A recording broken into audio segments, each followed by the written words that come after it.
Hello, everyone. This is Select, and I am joined here by Soma. Hello, good to be back in the country after being away for 2 weeks. So, today we're going to discuss three different jurisdictions of Australia. We're going to discuss the ACT, we're going to discuss the Northern Territory, and finally South Australia. I'm doing this all in one video because there's not many days left until the election, and Soma does know some tidbits about all three of these places. We're going to start with the ACT, which is probably going to be the least sort of interesting jurisdiction in the whole of Australia coming this election. I guess the big question is how hard the Liberals are going to drop in the ACT. So obviously, Peter Dutton has made a lot of comments about Canberra public servants and apparently how they're very wasteful. And he's also talked about how, like, obviously he's going to live in Kirribilli, not the Lodge, because, Sydney's so much better than the ACT. I don't know if people in the ACT will actually care that much about him saying that. But I do have a feeling that the ACT is the kind of place that the coalition will not be gaining much favour this election.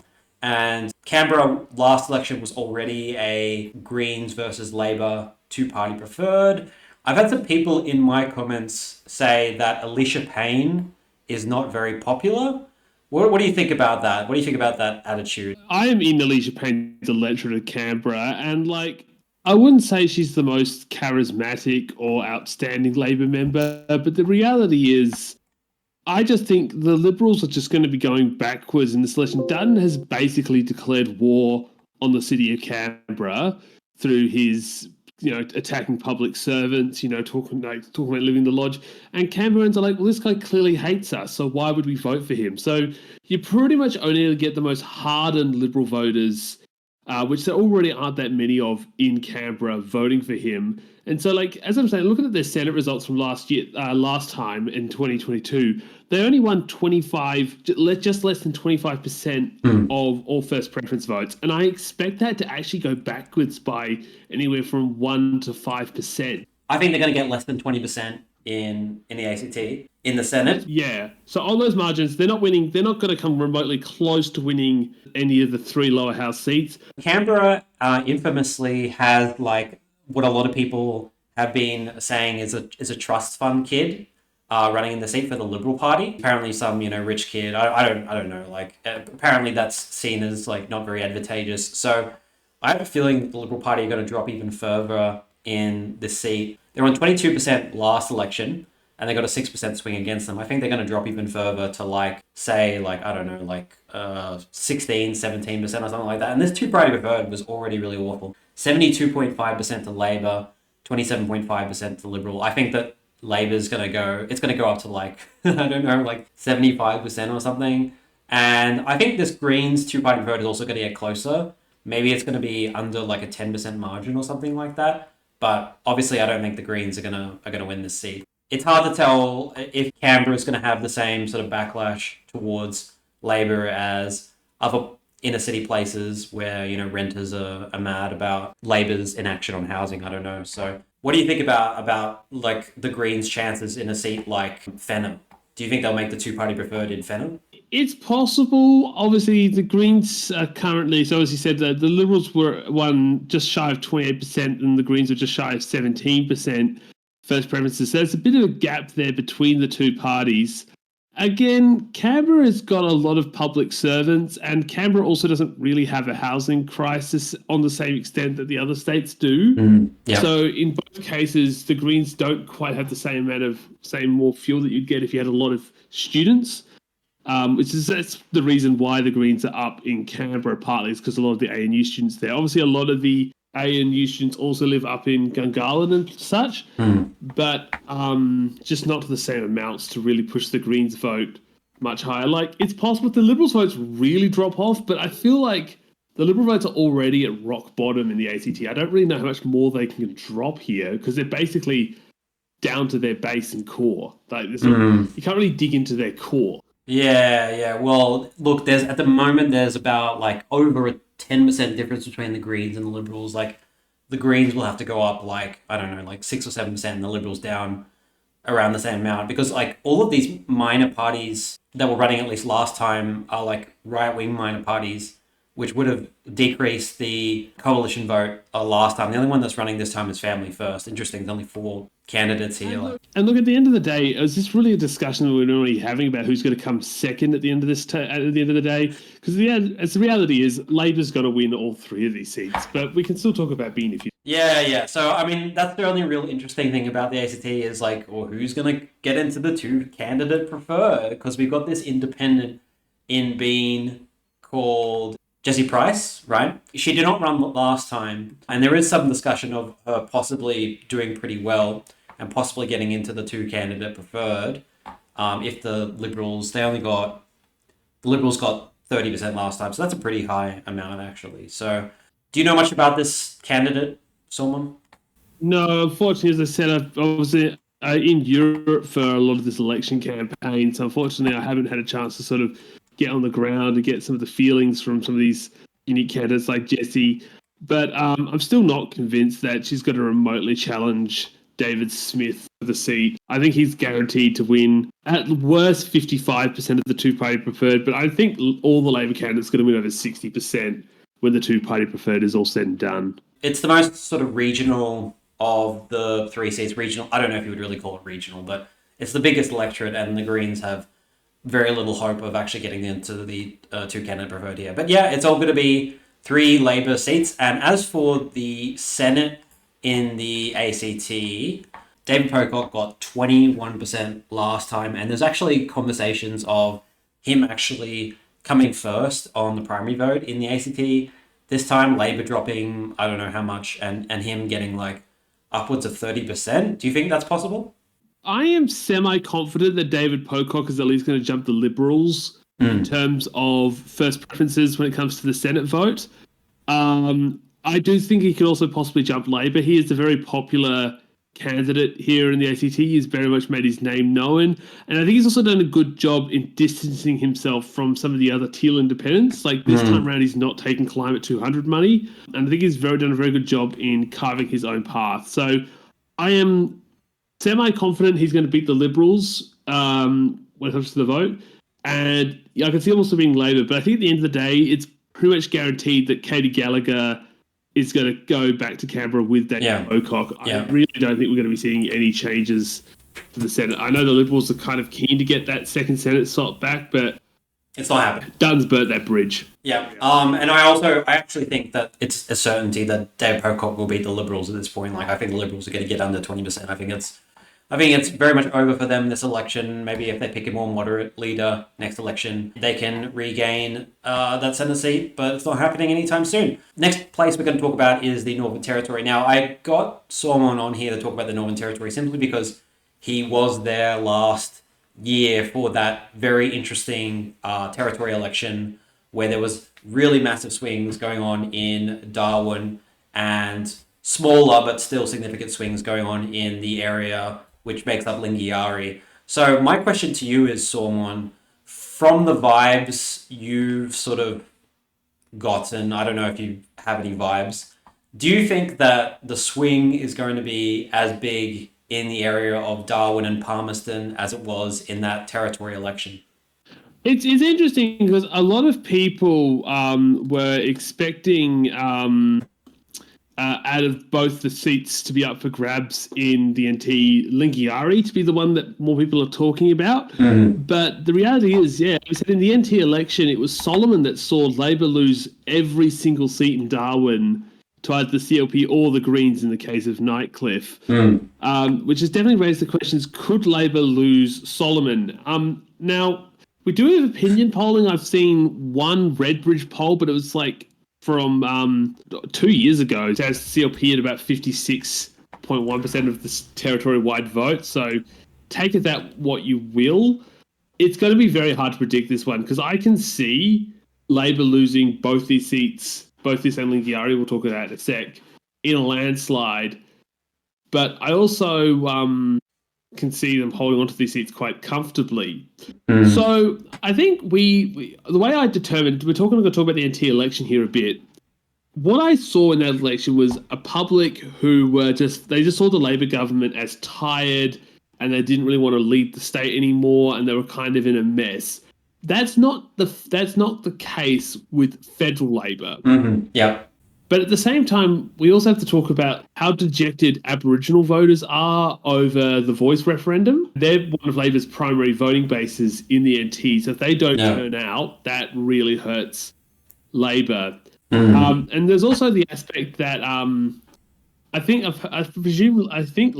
Finocchiaro has been reasonably popular as the chief minister of the NT, and whether or not she can use her personal appeal. So I'm just looking at the Northern Territory election and looking at the turnout. And the turnout there was not so great. It was about 70%. It's going to be pretty much the same at this election as well, from what I've heard. Right. Okay. I see. Well, unless like Labor can get more turnout, it's gonna make it more difficult for them. I think because they do really need that sort of that Indigenous community vote. I do think that this federal election, will be about more issues than that territory election. That territory election, I think, really what it came down to was crime, crime, crime.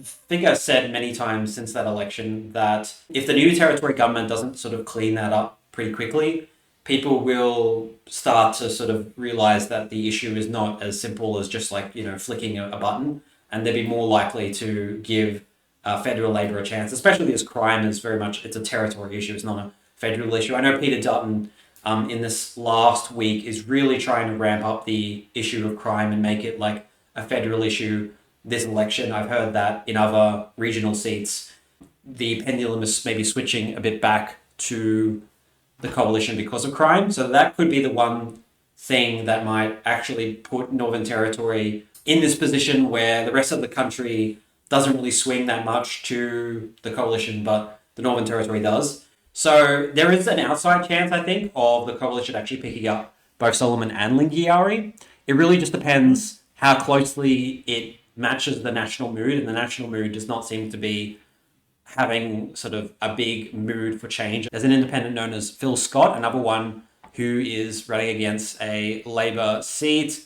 And I've heard that he does have some popularity, but I doubt he's going to make the two candidate preferred. But it's always one to mention. I do want to point out that Luke Gosling, the current Labor member for Solomon, is sitting on almost 60% two-party preferred. I think it's been cut down a bit to 58% in the redistribution.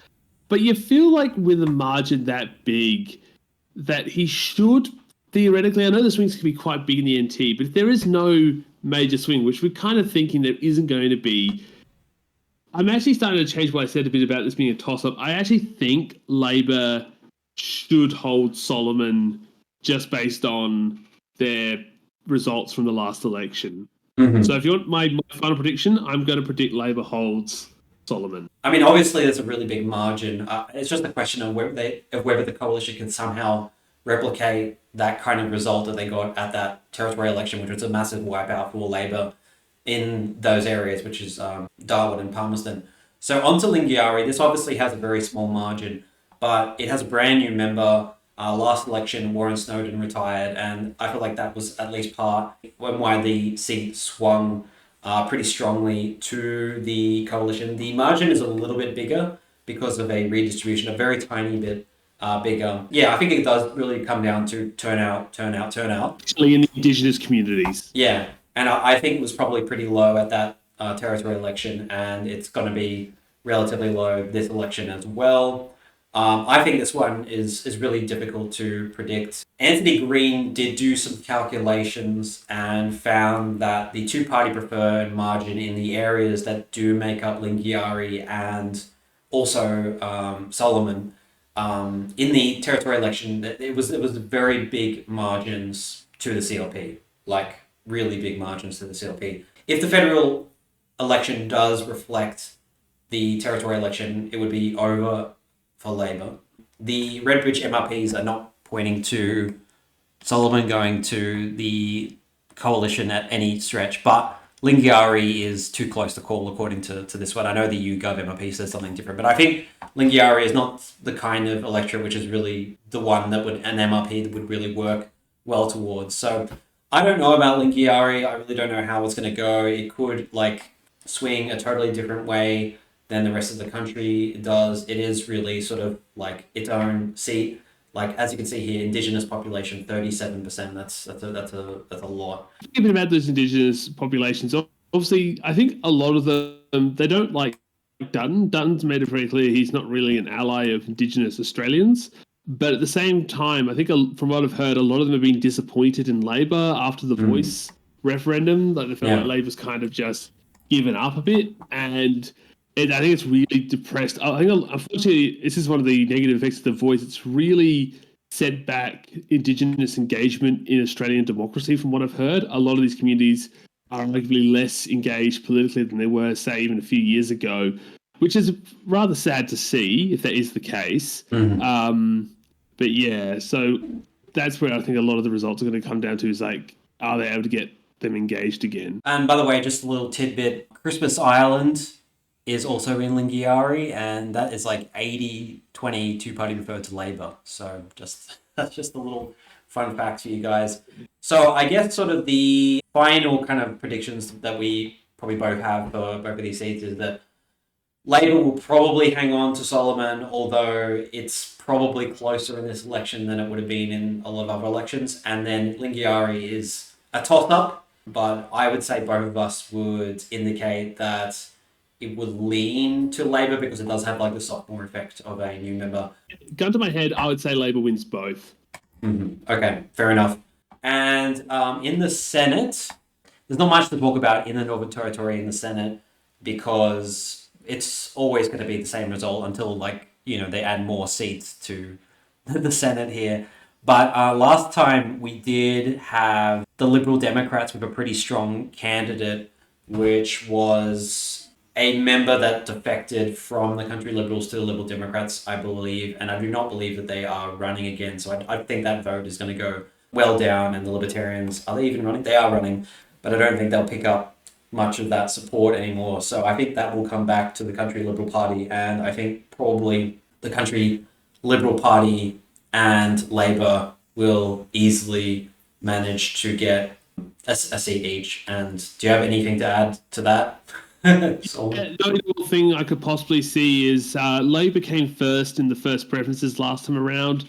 I think I'm more expecting the CLP to come first this time around, but that's only difference of a few percent, and it won't make any difference into the results outside of which numbered position the two candidates come in when it's all said and done. I completely agree, and maybe the Greens will get a little bit of a swing towards them too because they did somewhat well at the territory election. Anyway, moving on, let's talk about South Australia. So obviously there's a lot more seats in South Australia than either ACT or the Northern Territory, but it's almost like South Australia is not too interesting to talk about this election. Almost every seat in the state, I think, is a foregone conclusion as to how it's going to go. I think the seats of interest in this state include Grey, where I think there's a strong Teal independent running. They could make the two candidate preferred. Could is a very sort of strong word. I believe it's Anita Cuss. I was in Grey recently, actually. I was in the New York Peninsula.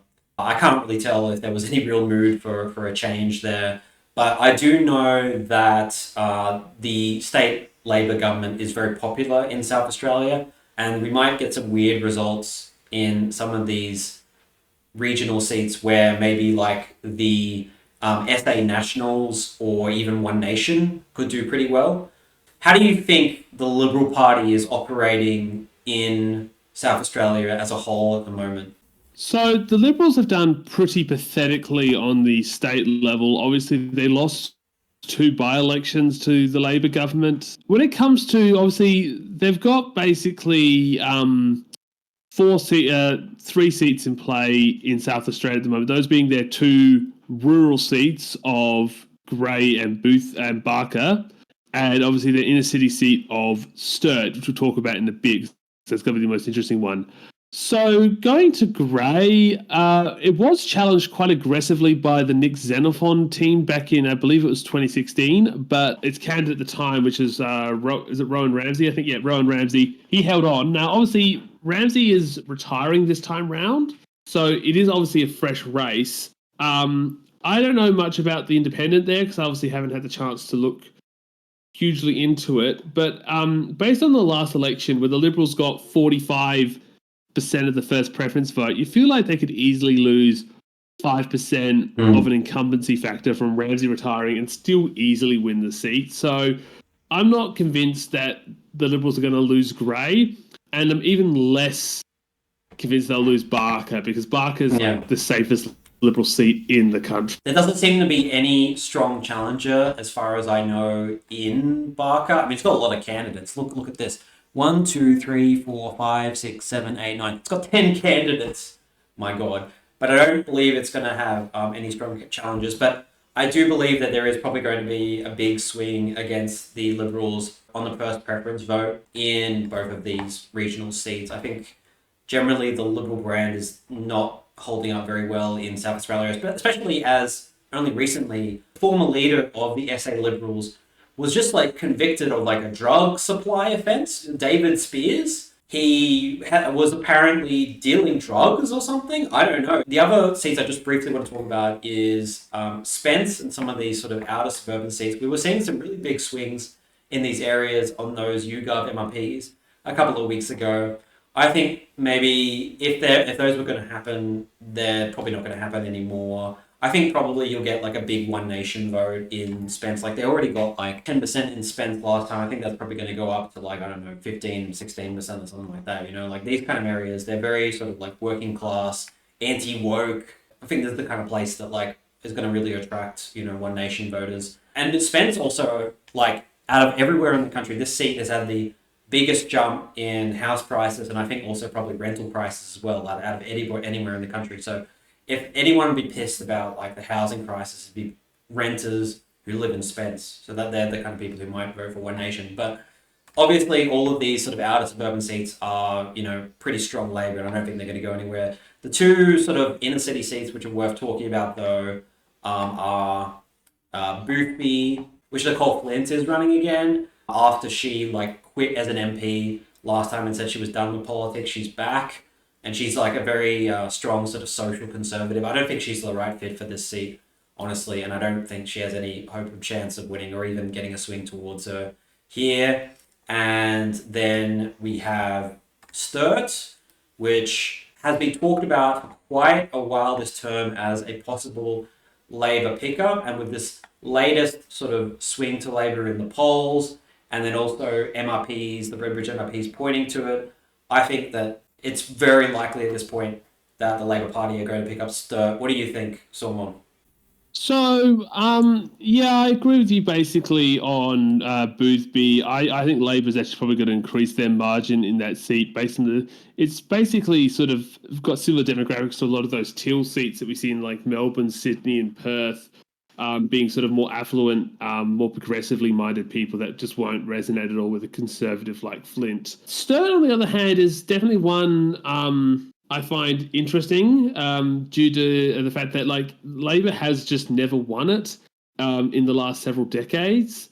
Obviously, they came very close at the last election. I would know I actually was part of the campaign to knock the Liberals out there back in the day. Yeah, as you've been saying, the state Labor government is very popular under Peter Malinauskas. He's still remained very popular even, you know, to think it's been, 3 years since he got elected premier, but he's still sort of, I think he's easily cruising towards re-election next year. Yeah, I can definitely see Labor picking up this seat, especially just based on the thin margins. So Verity Cooper, this independent, also has been talked about, floated as a possible sort of chance in the seat. And I remember earlier in the term, the Greens were also eyeing off this seat as well. I think the Labor Party is probably just too popular in South Australia for either of them to have much of a chance at this point. I think they'll do decently. Maybe they'll get like, I don't know, like Greens got like 16% last time. Maybe the Greens will get close to 20%, and that Independent might get, I don't know, 10, 15% or something like that. They would all have to be fighting with the Labor Party, but I do think that the Liberal Party primary is going to be well down this election. I think it's probably going to be down like, I don't know, 5 to 10%. It's just the kind of seat that Dutton is not the kind of seat that he'll be appealing to. The demographics, it is kind of on the older side, which means that, you know, maybe it's the kind of people that, you know, might be willing to give the coalition a chance. A little bit sort of affluent and socially progressive. So that's why I think it's a challenge for Dutton to hold on to that one. So you wanted to talk about Mayo. So my biggest question here is, can Labor enter the two candidate preferred in Mayo? That's what I want to talk about because at the last state election, Labor has a strong presence on Kangaroo Island. I forget the guy's name. He successfully managed to defy several. He was presumed to be a dead man walking for the Labor Party. He held sort of the Kangaroo Island South Fluoro Peninsula seat, and he's held it for the Labor Party. Alongside that, Labor has also done very well in the hills. They picked up a lot of votes in Mount Barker, which is normally Liberal territory. And it's just got a lot of Labor people talking to like, are they actually competitive in the hills? That's part of the reason why I'm not sure you've talked about this before. I presume the railway connection to Mount Barker, re-establishing it. Yeah. That was a proposal brought out by Labor in response to their strong results in the hills at the last election. So at the same time, Rebecca Sharkey, I believe, has had declining, only subtly, but has since she got elected in 2016, she has lost first preference votes at every subsequent election. Only a subtle, like she's still above 30%, and she's still above the other candidates. But the question is she able to sort of? I don't think she's quite been able to capitalize on that Till momentum that, say, your Zalis Gals and your Nick Ryan's. I think though that if it does become a case where it's a Labor versus Centre alliance contest, the Liberal preferences will probably get Rebecca Sharkey over the Labor Party. So I don't think she's really in danger, in my opinion. It's actually probably going to help her if the Liberal Party drops out of the race. But I do think like the Liberals had like 11% decline last election. That's just going to keep on going down. And I think that there's a strong possibility the Labor Party will actually overtake them on first preferences. That'll be interesting. And the Greens are actually going up a bit too as time goes by. It's a situation where Labor wins the first preferences in Mayo, which would be kind of crazy. It could be a long count, but I think I agree with you. I think Sharkey will beat whoever the Liberals are, but she needs to, because if she doesn't beat the Liberals, there is a possibility that she could find her votes being divvied up, and that could bring Labor to win. But I think she'll beat the Liberals. Yeah, she will. She absolutely will. Like she's already like 4.5% over them, and the Liberals are not going to be doing well in this kind of area at this election. I don't think, especially with the state Liberal Party being in such a tough place. Definitely keep an eye on this seat. Depending on the result, how the results go, this could be very much in play at the next election. Right, okay. Well, yeah, it also might come down to whenever Rebecca Sharkey eventually retires as well. So last thing I wanted to talk about in SA, the only thing I think is sort of worthwhile talking about is the seat of Adelaide, where there is sort of a similar situation as seats like Fenner, where there is a slim but possible chance that the Greens might enter the two candidate preferred, as the SA Liberals are continuing to be on the nose. Like the Greens have increased their vote by quite a lot in the last couple of elections. Last time they're on 20%, with the Liberals on 32%. So all it would really take is the Greens to increase by, I don't know, like 5 or 6%, and then the Liberals to go down around the same amount. And then maybe with some preferences from like the Fusion Party or the Animal Justice Party, then the Greens can get over the Liberals. Of course, I don't think the Greens are going to win the seat. What do you think are the chances of this swarm on?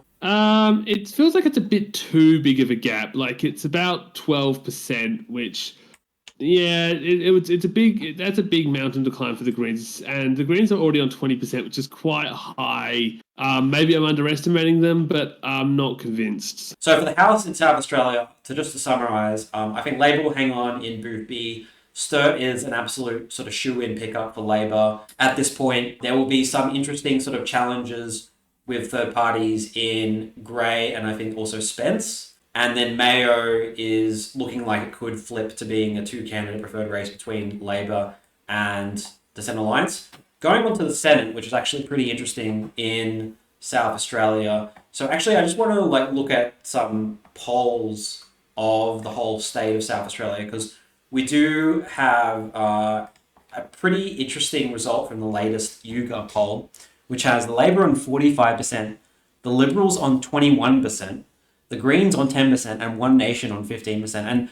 And with this series, the Yougov series, One Nation have actually done pretty well. And if you flash back to a video that I made with you, Sormon, May last year, when we were talking about 1 year out since the election. We we're talking about how like consistently One Nation have been polling pretty well on Newspoll as well, the Newspoll quarterlies in South Australia, and that still continues. They got 9% in the most previous one, and the one before that they got 11%.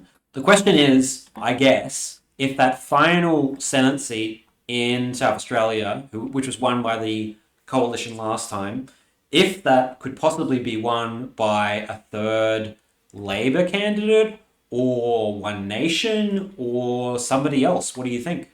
Yeah, so basically, up for election this time round are 3 Liberals, 2 Labor, and 1 Greens, which is identical to what was elected through the other Senate group, which kind of makes it nice as a good, easy comparison. As it currently stands, I am pretty confident that the Liberals are not going to win 3 Senate seats in South Australia, leaving what was originally the 3rd Liberal Senate seat up for grabs, with my honest opinion, it being a toss-up between Labor and One Nation. What do you think? Yeah, there's also sort of a wild card. Well, there's 2 wild cards, I think. There's legalized cannabis, which are looking pretty strong in pretty much every state. And then there's also Rex Patrick from the Jackie Lambie Network, which a lot of people have floated. I think he'll probably get something like 4 or 5%. I don't think it's going to be enough to really be competitive. He only got, under his namesake, 2.1% last time, but that did also have Nick Xenophon running in his own ticket, which probably diluted a bit of that vote. And the same with legalized cannabis. Like, they only seem to win in like Senate seats where you can get elected with like 5% of the vote, which isn't the case when it comes to federal Senate. You really need like 10 to 15% of the vote if you're even going to remotely be competitive for a Senate seat. Everyone uses sort of the example of United Australia Party last election winning a Senate seat of 4%, but I think that's because they just collected a lot of preferences from very tight-knit preference flow of other quote-unquote freedom parties, people angry with the COVID restrictions. I don't think you're going to have that sort of really strong preference discipline getting to people like Rex Patrick or the Legalized Cannabis Party or something like that. Legalized cannabis, all they're going to do is probably help get the Greens elected. Yeah. So I think you do need a high primary vote. One Nation got only 4% last time, but United Australia Party also got 3%. I think there's a good chance that One Nation could get something like 7 or 8% this time, and with that high primary vote and a pretty low Liberal primary vote for the state is going to be well under 30%. I think probably One Nation are going to get that last seat. You also have to add in the fact that they'll probably pick up Trumpets and Patriots, the Libertarians. They'll pick up all the other minor right-wing parties who tend to vote. I presume, vote One Nation over Liberals. And I believe that the One Nation candidate for the Senate, Jennifer Game, she has a bit of a profile because she is the mother of Sarah Game, who is the current seat holder for One Nation in the South Australian Legislative Council.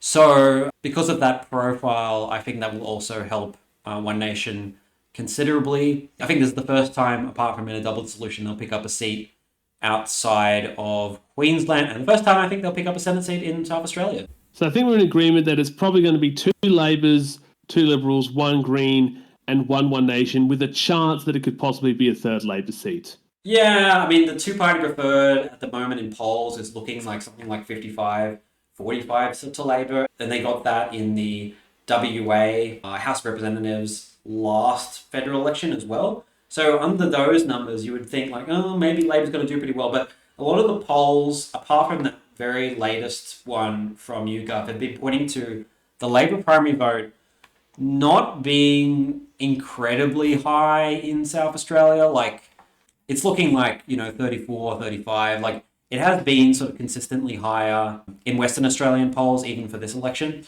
So, yeah, I think it's more likely that probably the One Nation will get that last seat, and then there's a couple of other random. Like, I guess the stronger the Labor vote is, the stronger possibly like a left-wing minor might get the seat. But One Nation, I think, is just sort of very popular at the moment in South Australia because there is sort of like an anti-immigration sentiment in South Australia with how high rent prices and house prices have gone in that state. Well, thank you, Solomon, for joining me on this video talking about these 3 jurisdictions. I'll be making videos combining different jurisdictions together into one video because I kind of want to get these videos out fast because, as I said, there's very little time left until the federal election. I've left this to the last minute, but it's kind of good that I have, though, because we've only got like a lot of data in the last couple of days in the last week as well. I was expecting a Yougov MRP to be out by this weekend, but it hasn't eventuated.